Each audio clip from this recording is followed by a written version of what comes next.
കായംകുളത്തെ കായലോര വിശ്രമ കേന്ദ്രവും house boat ടെർമിനലും പൊതുജനങ്ങൾക്ക് ഉപയോഗപ്രദമല്ലാതായിട്ട് നാളേറെയായി. കേന്ദ്രം സാമൂഹ്യ വിരുദ്ധരുടെയും മയക്കുമരുന്ന് അനാശാസ്യ പ്രവർത്തികളുടെയും താവളമായി മാറിയിട്ടും ദുരവസ്ഥയ്ക്ക് പരിഹാരം കാണാത്തതിൽ ജനകീയ പ്രതികരണ വേദിയുടെ പ്രതിഷേധം. കേന്ദ്രത്തിന് മുമ്പിൽ റീത്ത് വെച്ചായിരുന്നു പ്രതിഷേധം. 2019 ഫെബ്രുവരി 25-ന് മുഖ്യമന്ത്രി പിണറായി വിജയൻ ഉദ്ഘാടനം ചെയ്ത കായലോര വിശ്രമ കേന്ദ്രവും ഹൗസ് ബോട്ട് ടെർമിനലുമാണ് ജനങ്ങൾക്ക് ഉപയോഗപ്രദമല്ലാതെയും സാമൂഹ്യ വിരുദ്ധരുടെയും മയക്കുമരുന്ന് അനാശ്വാസ പ്രവൃത്തികളുടെ താവളമായും മാറിയിരിക്കുന്നത്.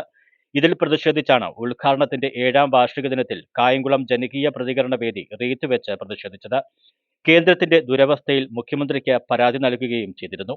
കേരളം ഭരിക്കുന്ന കക്ഷിയുടെ ഭാഗമായ ഭരണസമിതി മുമ്പ് കായംകുളത്തെ പ്രതിനിധീകരിച്ചിട്ടും പ്രശ്നത്തിന് പരിഹാരമുണ്ടായിരുന്നില്ല. കേരളത്തിലെ മുഖ്യമന്ത്രി ശ്രീ പിണറായി വിജയൻ നാടിന് സമർപ്പിച്ച അനധികൃത നിർമ്മാണ പദ്ധതിയാണ് ഇവിടെ ഇന്ന് നാട്ടുകാർക്ക് വിനയായി മാറിയിരിക്കുന്നത്. ഇതിന്റെ പ്രശ്നങ്ങൾ പരിഹരിച്ച് ഇത് ജനങ്ങൾക്ക് ഗുണകരമായ രീതിയിൽ ആക്കണമെന്ന് ആവശ്യപ്പെട്ടുകൊണ്ട് പ്രതികരണ വേദി തുടർച്ചയായി 4 വർഷമായി ഇവിടെ റീത്ത് വെച്ച് പ്രതിഷേധിക്കുകയാണ്.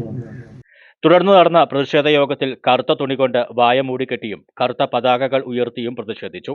പ്രതികരണ വേദി പ്രസിഡന്റ് പാലമുറ്റത്ത് വിജയകുമാർ ഉദ്ഘാടനം ചെയ്തു. പുളിയറ വേണുഗോപാൽ അധ്യക്ഷത വഹിച്ചു.